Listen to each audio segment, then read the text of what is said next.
The Spanish especially are going to set up when they start conquering lands like island lands like Jamaica. And thank you, brother. Oh, okay, thank you. Like Jamaica and Hispaniola, things like this are going to be sugarcane plantations because sugarcane requires a warm tropical area to grow in. All right. So when we go from the beginning of the transatlantic slave trade, and then we see the English get involved in 1562 with John Hawkins and the good ship Jesus and things like this. We see the triangular trade created. We go throughout history. We're going to see resistance all throughout. We see here, even in this land, I know people talk about August 20th, 1619. One, it's important to understand that African people were here in this land that we call the United States of America going back at least 51,700 years ago. If you read the book, how many people are familiar with Dr. David Imhotep, who wrote the book, The First Americans Were Africans, Documented Evidence? So he's a friend of mine. I've interviewed him probably 13, 14 times. His first book has 713 footnotes. It thoroughly documents an African presence in this country going back at least 51,700 years ago, the Khoisan. The Khoisan have the oldest DNA on the planet. They come from Southern Africa. They go all around the world. They're the ancestors to the Anu and the Twa.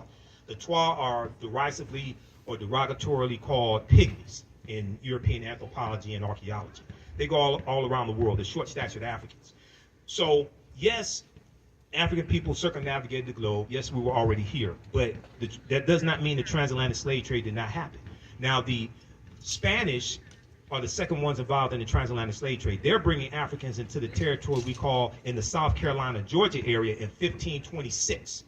This is 93 years before 1619. So even though people talk about 1619, you have to deal with that history before then. You have to talk about Juan Garrido, who was born in West Africa in 1480. He comes into Florida in 1513 with the Spanish conquistador Juan Ponce de Leon. It's going to be Juan Ponce de Leon who names Florida, who gives Florida its name. It's Spanish, which means it has some reference to flower. This is where the word Florida comes to. Well, Juan Garrido is probably the first African we know of by name who comes to this land we call the United States of America. This is long before 1619. So even though 1619 is important to understand, and understand it in the proper context, that's not when we first came to this land, but that's part of the transatlantic slave trade. Now, August 20th, 1619, when the White Lion pirate ship, you have the White Lion and the Treasure, two English pirate ships that come into Virginia, basically Point Comfort there in Virginia. How much time I'm at 27. I'm not at 28 minutes. Crystal, how am I on time? Hey, go on. Okay, so when these two English pirate ships come in, and you have 20-odd Africans who are exchanged for food and water and supplies, right? At this time in 1619, did you know codified slave laws don't exist in any of the 13 colonies? Did y'all know this? Y'all didn't know this? Nope. Oh, yeah, bring me out here to speak more often. Yeah. No. Who's read Before the Mayflower by Lerone Bennett Jr.? Because he breaks some of this down in chapter 2. Chapter 2, 6th edition, right around page 40, he talks about the names that African people had in this land. When Europeans got here, they were called Moors. They were called Negers, N-E-G-E-R-S, Nagars, N-E-G-A-R-S, and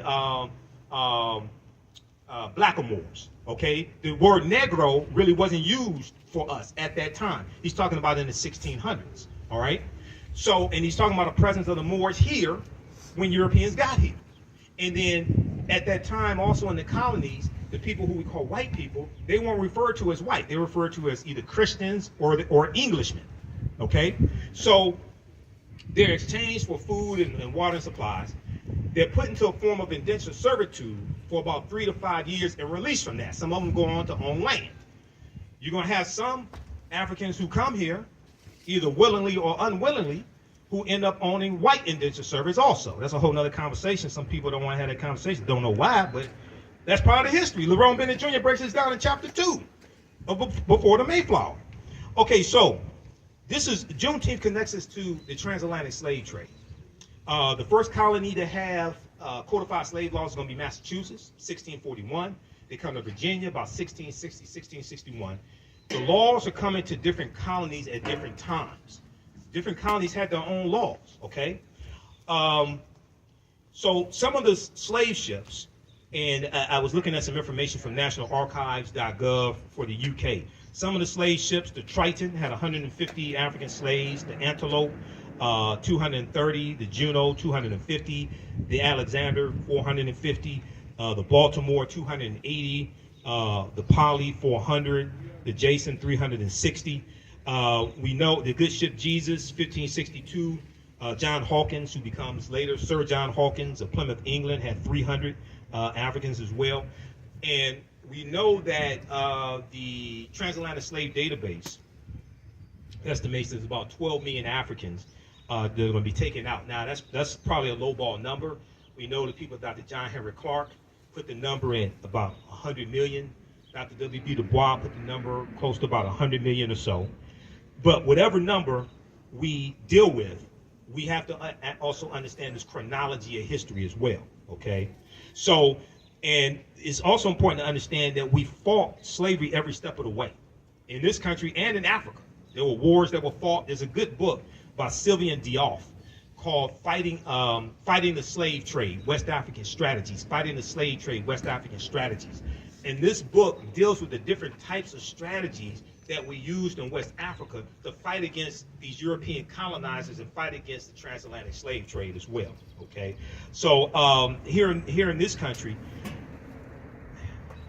you're going to have somewhere around 250 physical slave rebellions taking up arms. We know about Nat Turner, 1831, Southampton County, Virginia, and others. We know about the Stoner Rebellion, 1639 in South Carolina.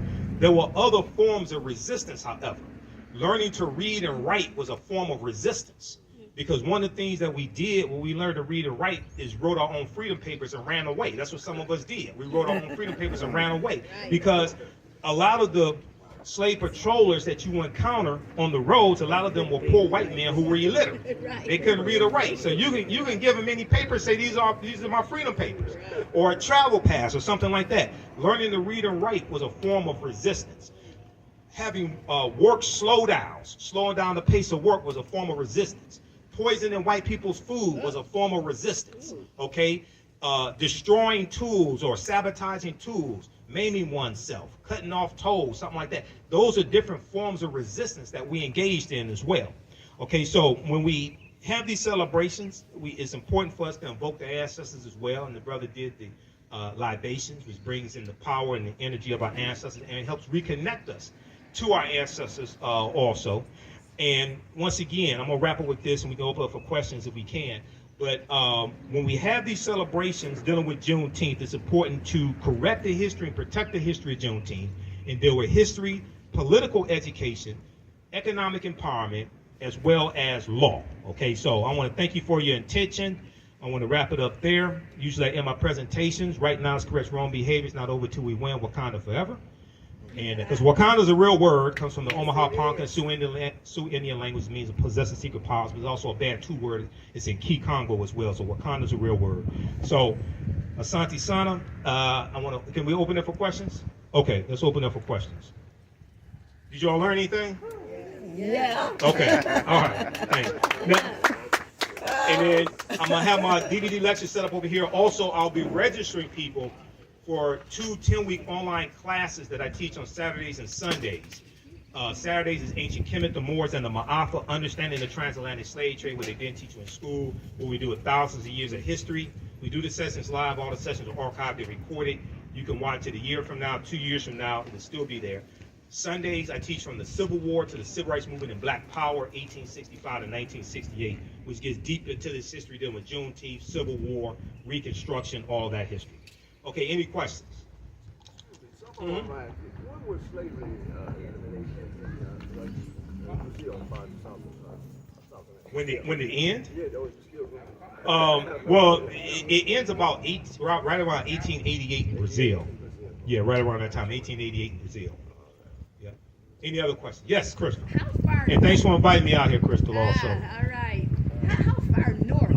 My grandchildren and children have asked me if there was slavery in Ohio and Michigan. How far north did slavery go? It was all throughout. At one time, all the 13 colonies had slavery. In Michigan, it's about 1837. Michigan abolishes slavery. Illinois abolishes 1818. Ohio is going to abolish slavery right around 1818 or so. Yeah, slavery was in all of the. Michigan was not one of the original 13 colonies, but even when you look at the 13 colonies, at one point slavery was in all of the 13 colonies. So you know that the reason why Wall Street has its name is because when it was the colony of New Amsterdam, which was a Dutch colony, about 1627, they forced the Africans to build a wall to keep Native Americans out.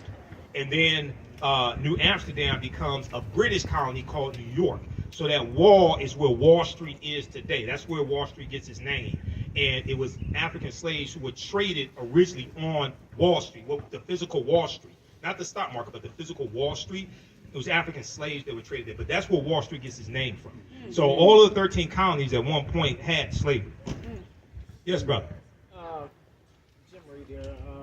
Are you familiar with the mounds on Mound Road? Are you familiar with King Khalifa? Are you familiar with Yeah, so you had the mounds on Mound Road. So you had about 1 million mounds in this land we call the United States of America, okay? And go ahead, brother. So you have mound builders, you have Native American mound builders, you have African mound builders, the Khoisan, okay? Now the ones on Mound Road, I've heard different things. I'm not sure who built those, okay? But yes, at one point you had about 1 million mounds in this land we call the United States of America. Today is somewhere, I think, about 100,000. Dr. David M. Hotep talks about this as well. Cahokia in East Illinois is the largest mound that still exists today. Okay, and these are the early mound builders were African people. Now, yes, you did have Native Americans that built mounds. So I'm not trying to sometimes when we talk about African people being here first, even though people concede that African people were the first people on the planet, but then we talk about being them here first in the U.S., then it causes a problem. I'm not taking anything away from Native Americans. And Native Americans I have Native American in my family, Cherokee and Blackfoot on my mother's side. She's from Tennessee. But the people who we call Native Americans are the offspring of the intermixing of Africans who were here over 50,000 years and Asians who come here around 3000 BC. And the Africans and Asians intermix, and they're offspring of who we call Native Americans. These were usually a dark-skinned people. Okay, they weren't the very light-skinned, almost white-looking like Native Americans or some that you see today. Okay, so when I talk about this history, I'm not trying to denigrate Native Americans or take anything away from them, but it's important for us to understand this chronology of history. Yes, go ahead, brother. I just thought of the third part of my question. Yeah. Are you familiar with Isaiah Henson? Isaiah Henson or Josiah Henson? Okay, Josiah. Okay, so Josiah Henson was a runaway slave from Maryland, and he ran away with his family, and he writes an autobiography. Josiah Henson is the real life person that the fictitious character of Uncle Tom in Harriet Beecher Stowe's 1852 novel Uncle Tom's Cabin is based upon, because she read his autobiography. He becomes a abolitionist on the Underground Railroad. He becomes a Methodist minister and an educator. He and his family go up into Canada because of the Fugitive Slave Act of 1850, which was the fifth bill of 5 bills and what's known as the Compromise of 1850. The Compromise of 1850 is legislation that comes about to organize the land that the U.S. gets at the end of the Mexican-American War, 1846-1848. So the U.S. gets the territory that today makes up California, Arizona, New Mexico, Colorado, Utah, and Nevada. California comes into the land as a free state in 1850. Okay, all that comes from Mexico as a result of the Mexican-American War.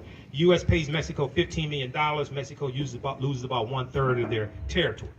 So the Fugitive Slave Act of 1850 intensifies the abolitionist movement. It makes it more dangerous for runaway slaves to even live in the North, because now it says that all people have to work with the authorities to capture runaway slaves and return them to the slave owners, and it removed habeas corpus, which meant your right to a day in court.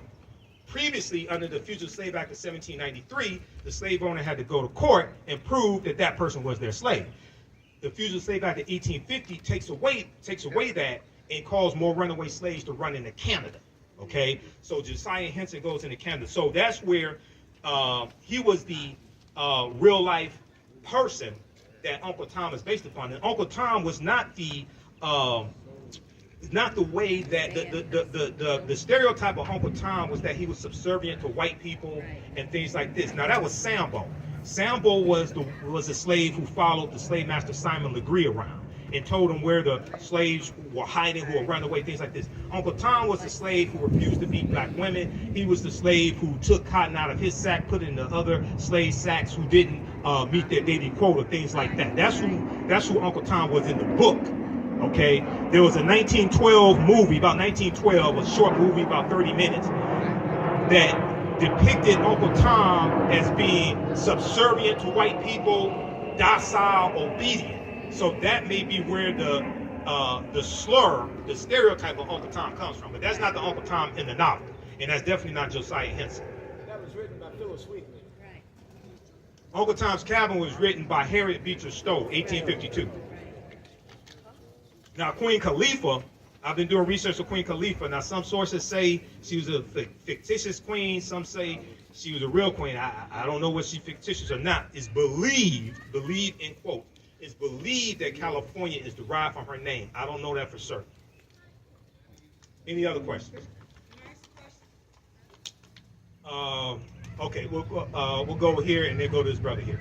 Yeah. It's actually two questions, if that's Mhm. okay. The first question is it true that the difference between the indigenous people of this land and the Native Americans, is it true that the Native Americans are by land contract and the indigenous people are people that were the first people that was here on this land? Okay. So it depends upon how you're using the term indigenous. If you want to say, if you are you Original. okay, the original. Okay. So when you say land contract, you're talking about treaties. Yes. Native Americans. My other question is, are you familiar with Dumb Diverses and the Yeah. decree that King James wrote? Because it Well, ties Dumb into- Diverses is 1452. Right, Okay, but that's before King James time. right, I know that. Okay. But it still affects us to this very day, right? Some decrees that happen in Dumb Diverses. I've heard people talk about how those decrees from the 15th century still affect us today. Now, I want to see them really explain to me the relationship. This is before the United States of America came into existence. Right. Okay, so I'm familiar with the argument, but I want them to explain to me how does that apply to the U.S. today. I'm familiar with the argument. I'm familiar with a lot of arguments. Okay. Wasn't it the Pope, his decrees was to enslave us? So isn't that how it still affects us today? A lot of decrees is to enslave us during his day. But I don't I feel that I've looked at the information, but I fail to understand. So you have treaties like I think it's about 1454, the Treaty of Tordesillas, when the Pope divides Spain and Portugal. The Pope sends Spain and Portugal out to divide the non-Christian world among Spain and Portugal, things like So this. that would affect us, right? No, We the non-Christian? but that's before you have a new United States government that has a constitution and a sovereign. Okay, so this might be a discussion. Michael, this is a discussion. We got a after. sidebar on that. Let's get to the We got a next sidebar question. on that. Go ahead, All brother. right. My other question was, Yeah. if you don't mind, Go ahead. are you familiar with the decrees of King James? Which decrees of King James? The one that had us enslaved, the ones that had us from Ireland, brought from Ireland over here to America. I'm familiar with those somewhat because Ireland was a colony of England. Ireland was a colony of England. Right. Now, what about the decree? So, wasn't there land contracts that was given to people that came from Ireland over here that had something to do with the 7-year indentured servitude? There were people who entered into indentured servitude and then were awarded land afterwards. Some of them were of African descent also. In chapter 2 of Before the Mayflower by Lerone Bennett Jr., he talks about this as well. We can have a sidebar because that's what my table is going to be. I want to get to some of these other questions. Yes, brother. want to ask if you were familiar with the different variations of the term slavery. And I bring that up simply because most of the things that we have been exposed to through media, watching Mandingo, watching Django, watching Roots, Right. show slavery in a particular light. I mean, there were white slaves. There were. You had slavery in Europe. You had slavery in Slavic nations. You had a slavery. Now, this is before. This wasn't chattel slavery, but you had slavery of Muslims enslaving Christians.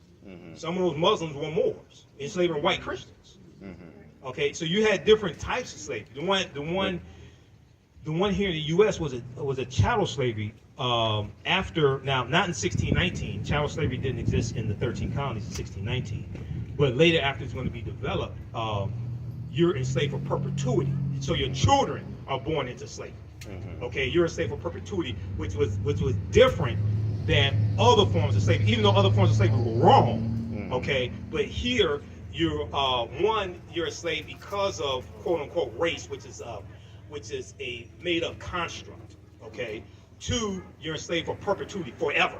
So your children's children are born into slavery. All right, so it's a different concept.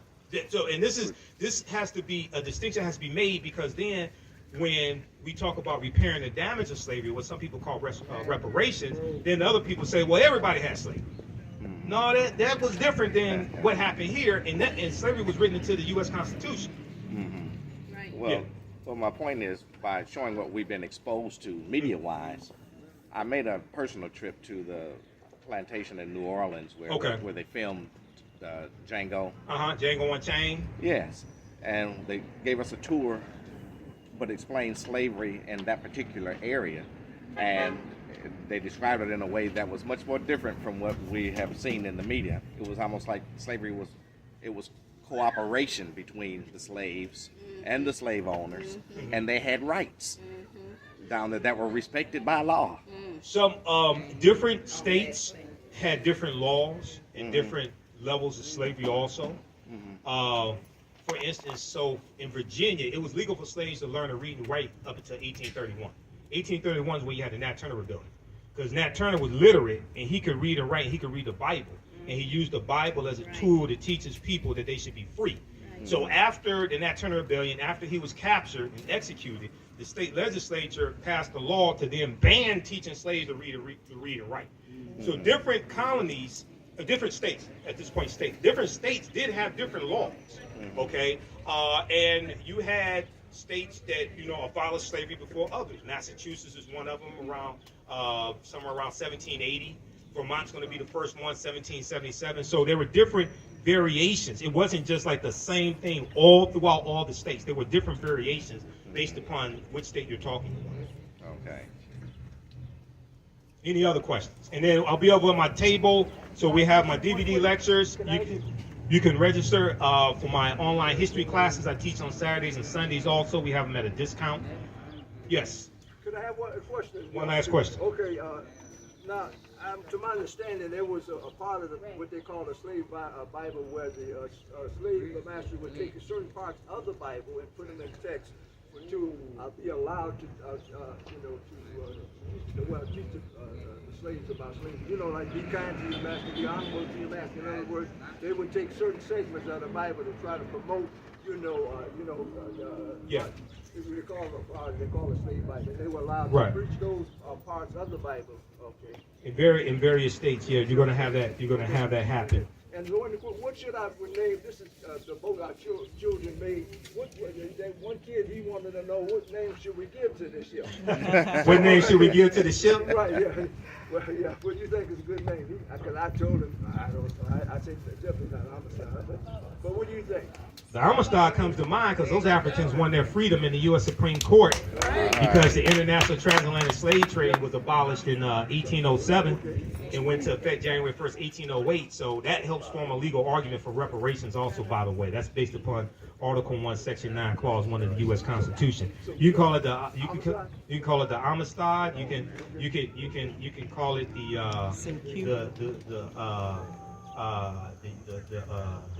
ship Kemet. You can call it the Nile Valley. You can call it Wakanda, because Wakanda means possesses secret powers in the Omaha and Parker Sioux Indian languages. All right, is that all the questions? All right, other questions you can ask me over my table. Thanks for your attention. Be sure to come support the African History Network. This helps me keep doing the research, keep doing the radio show. I don't get paid to do radio. I'm on Roland Martin Unfiltered every Friday. I don't get paid to do none of that stuff. So selling the lectures, register people for the classes, any donations you want to support us with, that helps me keep doing this type of research, all right? So thanks for your attention. I appreciate it. Asante Sana Mad Hotep. Yes, brother. Well, I got some new stuff over here, too. Oh, thank you. I got some new stuff over here. You can get some for gifts also. If you got my DVD lectures, you can get it for gifts as well. All right, thank you, Crystal. Thank you. What's your name, brother? My name is Gabriel. Gabriel. All right, brother Gabriel. I appreciate it.